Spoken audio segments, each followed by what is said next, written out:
know, back before the muscle car era, the big three, for the most part, ignored the performance side of the market. You had your Corvettes and a couple of other oddballs, but if you wanted speed, you had to hit the aftermarket and build it yourself, until 1964, when one car changed it all. At the beginning of the muscle car era, somebody had to take a real chance to appeal to the speed-minded youth market, and that would be Pontiac.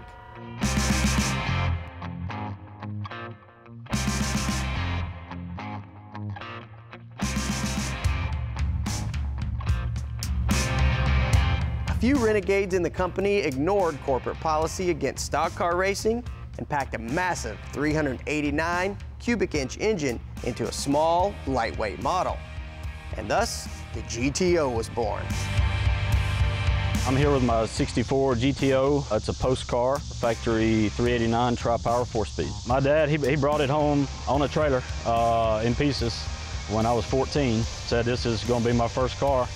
It was intended to just really be just a, you know, kind of put it together as a driver. And as we got into it, you know, we obviously went a little overboard for an everyday driver in restoring it. Considered by many to be the first muscle car, it was the shot heard round Detroit.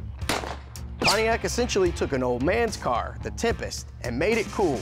With big power, a 3-speed Hurst shifter, sport suspension, wide wheels, hood scoops, dual exhaust, and special badging.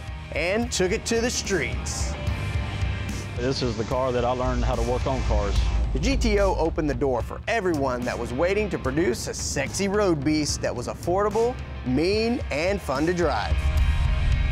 Drives like it from the 60s. I built the car back all original, manual brakes, manual steering. Goes great when you're going straight.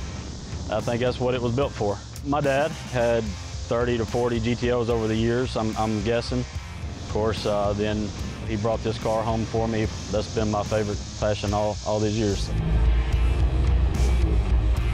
Available in a 2-door coupe, hardtop, and convertible body styles, the GTO became an overnight performance success that would speak to the new muscle car generation.